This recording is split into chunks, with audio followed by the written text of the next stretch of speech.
We have another perfect example of the way that the media covers this conflict. This is really this was wild. Put this up on the screen.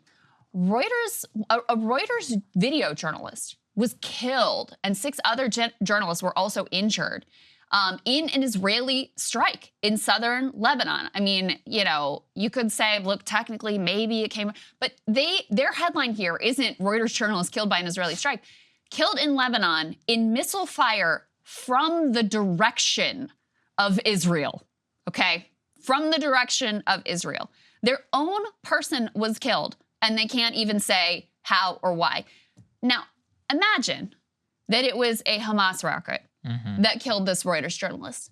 You think they'd have any qualms? You think they need to launch a 9-month investigation to figure out what happened and be able to tell the public how and why their own journalist was killed? Do you think they would have any problem doing that? Of course not. Look, nobody thinks that they wanted to do it. They didn't intentionally do it. It's a war zone, and it's terrible that it happened. It was fired by Israel. Just be like, yeah, the Israelis fired a rocket and it killed one of our journalists. We condemn this, and we urge the military to be more careful with indiscriminate rockets that are being fired into southern Lebanon. Why is this difficult? You know, it's not difficult. You don't have to just sit there and soothe everybody's feelings, but most likely they did it, Krystal, because they don't want to get kicked out of Israel. You know, they don't want the Israeli government to retaliate against the Reuters journalists. And yeah, as you said, I think it's true.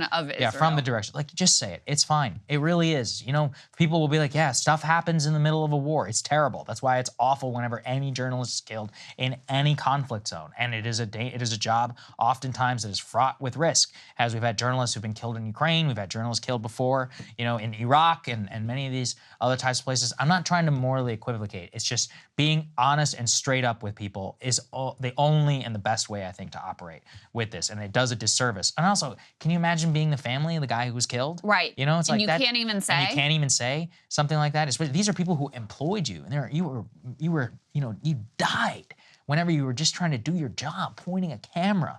I'm sure you knew a little bit of what you were getting into, but you didn't think you were gonna die.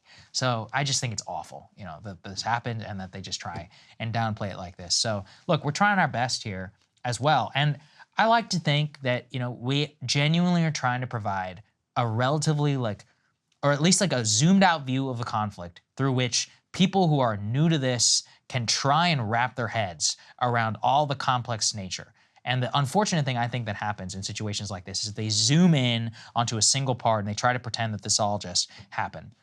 And look, I understand that, you know, maybe in the first 4 hours, but we're a week almost into this, and we're on the precipice of a major war in the Middle East. And that is when I would hope cooler heads try to prevail. Although, unfortunately, I don't see a way there, given the way that our political establishment is, given the way that Hamas has decided to behave, and given the way that the Israeli government has decided to behave. And what we always try to speak up for here are innocent people who get caught up in these. Because every conflict, no matter if it's just or not, has led to colossal losses of life, especially in the modern era. And it's something that we have tried as a state to always try to move past. And unfortunately, we just keep moving right back to where things are, which is why war itself is so awful. I just deeply fear that we learned nothing from our failed, disastrous, brutal, horrific response to 9/11. It really seems like we learned nothing. I mean, the same type of rhetoric, the same type of, you know, unchecked desire for revenge with no plan for, okay, what comes after the revenge? What is next? What is the goal? How do we actually achieve peace and security for, you know, Israelis and for Palestinians?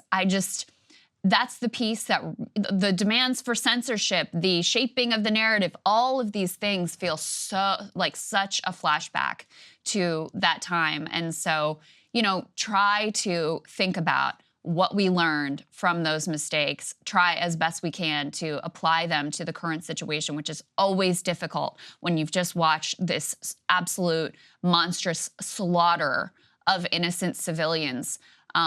So that's what we're trying to do here as best we can, is not only bring you exactly what's happening on the ground, but also situate it in terms of the past, in terms of the risks for the future. So, you know, we're going to continue to cover it as best we can. As you guys have seen, we've kind of gone all in on this because I think it is such an important moment, potentially really pivotal moment. And so we're going to continue to bring you as extensive coverage as we possibly can. We also, though, have, additional focus group results Yes, we do. Yeah. that we can bring to all of you this week. And thank you so much again to all of you who have enabled all of this work. We are incredibly grateful. It means a lot to us. As us and the crew, we're all working overtime in order to make sure all of this happens. So we appreciate it very much. BreakingPoints.com if you're able to support us. We will see you all tomorrow. Hey guys, if you like that video, go to BreakingPoints.com, become a premium subscriber, and help us build the best independent media organization on the planet. That's right. We're subscriber funded. We're building something new. We want to replace these failing mainstream media organizations. So again, to subscribe, it's BreakingPoints.com.